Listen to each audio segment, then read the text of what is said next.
Ողջույն։ Բարի գալուստ մեր այս վերլուծական թողարկմանը, որտեղ մենք այսօր քանդելու ենք ժամանակակից տնտեսագիտության ամենահետաքրքիր ու անկեղծ ասած ամենախճճված առեղծվածներից մեկը։ Գիտեք, միշտ հարց է առաջանում, ո՞նց է ստացվում, որ Ամերիկայի Միացյալ Նահանգները կարողանում է անվերջ պարտքեր կուտակել, բայց միևնույն ժամանակ մնալ աշխարհի անառարկելի տնտեսական լիդերը։ Սա շատերի համար ուղղակի անհասկանալի մի երևույթ է։ Դե ինչ, եկեք միասին հասկանանք այս պարադոքսը եւ տեսնենք, թե ինչ է իրականում կատարվում կուլիսների հետևում։ Եկեք անմիջապես անցնենք գործի ու նայենք մի ուղղակի ապշեցուցիչ թվի։ Տարեկան կես տրիլիոն, այսինքն 500 միլիարդ դոլարի դեֆիցիտ։ Պարզապես փորձեք պատկերացնել այս թիվը։ Ցանկացած նորմալ պայմաններում նման հսկայական պակասուրդը, նման պարտքային ծանր բեռը վայրկյանապես կճնշեր ու կոչնչացներ ցանկացած ստանդարտ տնտեսություն։ Բայց արի ուտես, որ դոլարի պարագայում այս աստղաբաշխական թիվը ոչ թե քանդում է համակարգը, այլ կարծես դառնում է դրա բնականոն աշխատանքի մի մասը։ Խելագարվելու բան է, չէ՞, բայց ինչու է դա այդպես։ Ու հենց այստեղ էլ թաքնված է մեր գլխավոր առեղծվածը։ Տեսեք, եթե մենք այս նույն վիթխարի պարտքը վերցնեինք ու դնեինք ցանկացած այլ երկրի ուսերին, դե արդյունքը կլիներ լիակատար տնտեսական ու սոցիալական քաոս։ Մարդիկ փողոց դուրս կգային, գնաճը կհացներ աներևակայելի չափերի։ Իսկ ինչ է կատարվում Միացյալ Նահանգներում։ Բացարձակ անդոռ։ Մարդիկ հանգիստ գնում են աշխատանքի, զբաղվում իրենց առօրյա գործերով, իսկ խոշոր կորպորացիաների ղեկավարներն իրենց միանգամայն վստահ են զգում վաղվա օրվա հանդեպ։ Սա իսկապես աներևակայելի ու ապշեցնող հակադրություն է։ Իսկ ամենաուշադրավն այստեղ այն է, որ դոլարի խելահեղ տատանումները կարծես ինչ-որ մոգական վահանով միշտ շրջանցում են հենց Ամերիկային։ Փոխարենը դրանք իսկական ավերածություններ են գործում ուրիշների մոտ։ Ասենք, դոլարը կտրուկ արժևորվեց, վատ է զարգացող երկրների համար, նրանք դժվարանում են սպասարկել իրենց դոլարային պարտքերը։ Դոլարն արժեզրկվեց, էլի վատ է, այս անգամ արտահանող պետությունների համար, որոնց եկամուտները նվազում են։ Ստացվում է այնպես, որ բոլոր ծանր հետևանքները մշտապես ընկնում են մնացած աշխարհի վրա։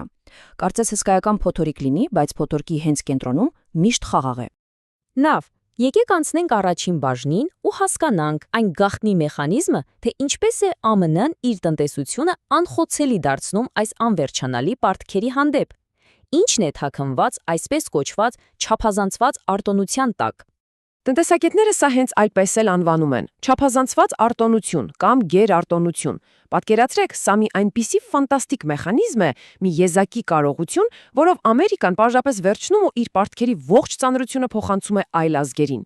Օրինակ, երբ այլ երկրների կենտրոնական բանկերը գնում են Ամերիկայի պետական պարտատոմսերը, ուղղակի իրենց արժույթները մրցունակ պահելու համար, նրանք կոպիտ ասած իրենց գրպանից ֆինանսավորում են Ամերիկայի դեֆիցիտը, քանի որ բոլորն աշխանում առևտուր են անում դոլարով ու իրենց պահուստները պահում են դոլարով, նրանք անընդհատ վճարում են այս հսկայական համակարգը կանգուն պահելու գինը։ Նման անառարկելի արտոնություն ժամանակակից պատմության մեջ ուղղակի որևէ այլ պետություն չունի։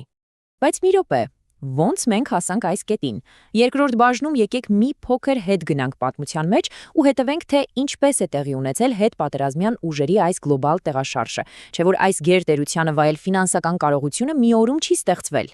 Ամեն ինչ սկսվեց Երկրորդ համաշխարհային պատերազմից անմիջապես հետո, երբ Եվրոպան ամբողջությամբ ավերված էր, դոլարն իրեն ամրապնդեց որպես միակ հուսալի, կայուն եւ միջազգային արժույթ։ Հետո արդեն հաջորդող ընդլայնման տասնամյակների ընթացքում դոլարի գերիշխանությունը վերածվեց ուղղակի գլոբալ նորմի։ Նավթի առևտուր, միջազգային գործարքներ, ամեն ինչ սկսեց պտտվել դոլարի շուրջ, ու դա գրեթե երբեք կասկածի տակ չդրվեց։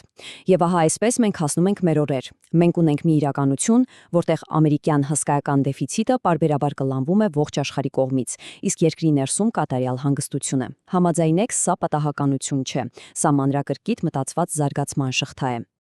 Եվ այսպիսով հասնում ենք երրորդ բաժնին։ Ինչ է իրենից ներկայացնում դոլարն այսօր։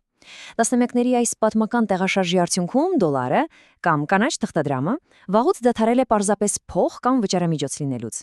Այն վերածվել է շատ ավելի գլոբալ խորհրդանշի։